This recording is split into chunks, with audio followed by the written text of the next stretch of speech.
Mohan sir, पहिले तर स्वागत आहे तुमचं स्टार मीडिया मराठीमध्ये. धन्यवाद. देऊळ बंद पहिला भाग सुपर डुपर हिट गेला आणि आता अर्थातच हा सुद्धा भाग जाणारच आहे, कारण दुसरा आलाय ते.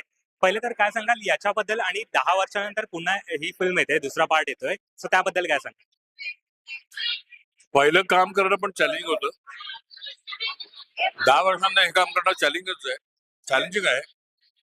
आणि तो चॅलेंज स्वीकारला पाहिजे नटाने, कुठल्याही नटाने स्वीकारला पाहिजे. आणि मला असं वाटतं मी मॅक्सिमम प्रयत्न केले स्वीकारायचा. आता तुम्ही बघा आणि तुम्ही ठरवा काय काम केलंय. नक्कीच, तुमचा पहिला चित्रपट आवडलेला आहे, हा सुद्धा आवडणारच आहे. पण सर, असं असतं ना की वेगळी कथा वेगळी असते प्रत्येक पार्ट मध्ये. सो ही जेव्हा कथा तुमच्याकडे आली की याच्यामध्ये शेतकऱ्यांचा रोल असं असं असणार आहे, सो पहिली तुमची रिॲक्शन काय होती?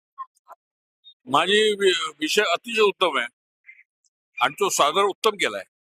स्क्रिप्ट अतिशय छान आहे, दिग्दर्शन छान आहे.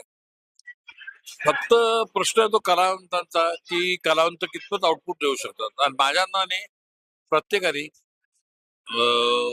80% कॉन्ट्रीब्युशन दिलेलं आहे, म्हणजे 75% जास्त कॉन्ट्रीब्युशन दिलेलं आहे प्रत्येकाने. मगाशीच आता प्रवीण सरांनी सांगितलं होतं की 33 तासांपासून ते काम करून घेत होते, आणि एवढी एनर्जी म्हटलं की आता एज प्रमाणे तसं असतं ना की सर एवढी एनर्जी आणता कुठे तुम्ही सर? ही माझ्या अंदाजे स्वामींची देणगी आहे, स्वामींचा आशीर्वाद आहे. आणि स्वामींची इच्छा आहे की मी 35 तास काम करावं. पण त्यानंतर मात्र मी हारलो.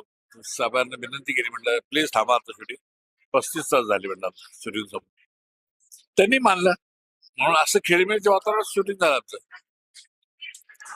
सर, आपल्याला प्रेक्षक जेव्हा भेटतात, आता स्वामींचे रोल तुम्ही केलेले आहेत, सगळे पाया पडतात वगैरे, पण असा कुठला एक क्षण आहे जो डोळे म्हणजे पाणावल्यासारखं असं झालं असतं? असं सीन माझ्या आयुष्यात तर नाही घडला की डोळे पाणवतील असं नाही. सगळेजण आशीर्वाद देतात, मी आशीर्वाद देतो. सगळे पाया पडतात. पहिल्यांदा व्हायचं मला फार ऑकवर्ड व्हायचं. मी नाटकात काम करतो आणि माझे का पाया पडतात, तर ते स्वामींची भूमिका केल्यामुळे पाया पडतात. म्हणजे ते स्वामींना पाया पडतात, मला नाही पडत, स्वामींना पडतात.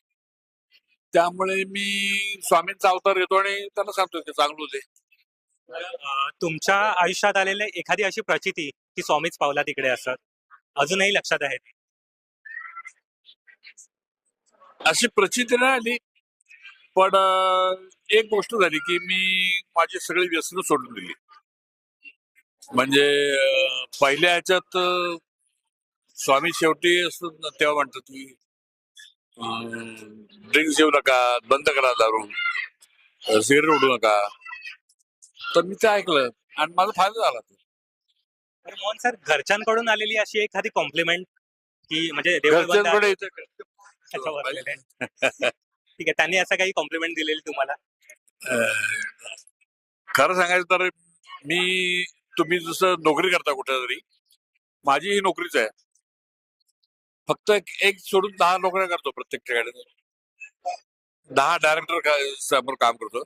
पण घरी आल्यानंतर घरच्यासारखं मला सिनेमा घरात नाही चालत, अजिबात नाही. घरात नाही. 21 मे 2026 ला देऊळ बंद 2, आता परीक्षा देवाची, हा चित्रपट रिलीज होतो आमचा. तर तुम्ही मित्रमंडळींसह, आपल्या परिवारासह हा चित्रपट गृहात जाऊन बघावा, अशी मी विनंती हात जोडून विनंती आहे. धन्यवाद.